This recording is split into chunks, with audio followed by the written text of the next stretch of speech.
మీరు డిఎస్సికి ప్రిపేర్ అవుతున్నారా దేనికోసం ప్రిపేర్ అవుతున్నారు? నేను స్పెషల్గా డిఎస్ కోసం ప్రిపేర్ అవుతున్నా గత 2 సంవత్సరాల నుండి. మా అభ్యర్థిని చూడండి ఒకసారి, చెప్పండి. ఒకసారి జూమ్ చేయండి. ఇది వాళ్ళ డేట్లు కరెక్ట్ తెలియట్లేదు ఫస్ట్. అసలు ఇది జూమ్ చేయండి ఒకసారి. డిఎస్సి ఎగ్జామ్కి మేము టైం అడిగింది దేనికోసం అంటే డిఎస్సి ఎగ్జామ్ని పోస్ట్ పోన్ చేసి ఒక 2 months లేదా 3 months పోస్ట్ పోన్ చేయమని అడిగినాం. పోస్టులు పెంచడం వల్ల. కానీ వాళ్ళు ఏం చేశారంటే గ్రూప్ 2 పెంచారు. డిఎస్సి ఎగ్జామ్కి హెచ్డబ్ల్యూ ఎగ్జామ్కి 20 రోజుల మధ్యన గ్యాప్ ఉందని మేము అడిగితే వాళ్ళు వచ్చేసి డిఎస్సి ఎగ్జామ్కి గ్రూప్ 2 ఎగ్జామ్కి 3 రోజుల గ్యాప్ ఉందని గ్రూప్ 2ని పోస్ట్ పోన్ చేశారు. మేము అడిగింది అది కాదు. అసలు వాళ్ళ కాన్సెప్ట్ కరెక్ట్ తీసుకోలే వాళ్ళది.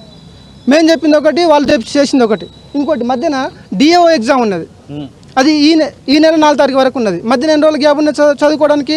హెచ్డబ్ల్యూ ఎగ్జామ్ సెకండ్ పేపర్ అనేది చాలా లెంత్ పేపర్. అది 150 మార్కుల పేపర్ని డిఎస్సిలో 10 మార్కులకు పెట్టిండు ఆయన. ఆ సిలబస్ ఎవరు పెట్టారో వాళ్ళకి తెలియదు అసలు. అది అలా చెప్పండి ఒకసారి చూద్దామే. ఆ 10 మార్కులది ఈ తక్కువ టైంలో ఎప్పుడు చదవగలుగుతాం ఇంత సిలబస్ను? 150 మార్కుల సిలబస్ను ఈ 10 మార్కులకు పెడితే ఎంత లెంత్ అవుతుంది సిలబస్? అది దానికి ఈ ఎడ్జిటి వాళ్ళకైతే ఇంకా అది చాలా లెంత్ ఉంటుంది. ఇంకా ఆల్ అప్ టు ఒక హిందీ తప్పించి అప్ టు ఇంటర్మీడియట్ వరకు చదవాలి ఆల్ సబ్జెక్టులను. టైం సరిపోదు కదా. మరి వాళ్ళకి ఎంత ఇబ్బంది ఏమవుతుంది? బల్మూరి వెంకట్ కానీ ఈ రియాజ్ కానీ వాళ్ళు ఎంతసేపటి వాళ్ళు పోస్ట్ పోన్ కాదు అని చెప్తారు. వాళ్ళకి అవసరమే ఉంది. వాళ్ళు ఒకసారి మా దగ్గర రమ్మను, ఇక్కడికి వచ్చి చర్చలు జరపమనండి. ఒకసారి రమ్మనండి, మేము చెప్తాం వాళ్ళకు.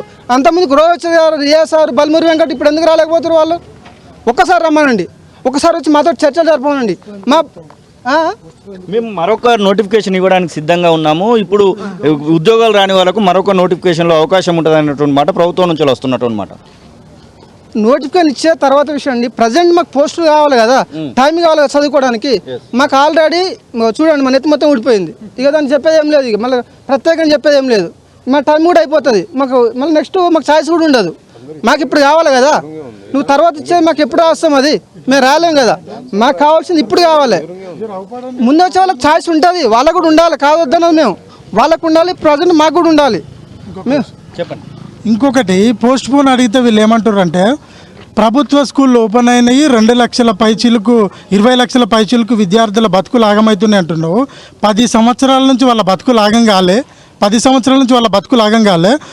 నీకు ఏదో గవర్నమెంట్ వచ్చిన తర్వాత గురుకుల అభ్యర్థులకి వాళ్ళకి ఏదో నియామక పత్రాలు ఇచ్చి చేతులు దులుపుకున్నావు. మరి ఇలా గురుకుల ఉపాధ్యాయులు ఖాళీగా తిరుగుతున్నారు. మరి గురుకుల స్కూళ్ళు విద్యార్థులకు నాశనం అయితేలే వాళ్ళకి ఎందుకు ఇస్తలేవు పోస్టింగ్? వాళ్ళకు పోస్టింగ్ వేయడానికి చేత కాదు, కానీ మాకట ప్రభుత్వ స్కూళ్ళల్లో పిల్లలు ఆగమవుతున్నారట.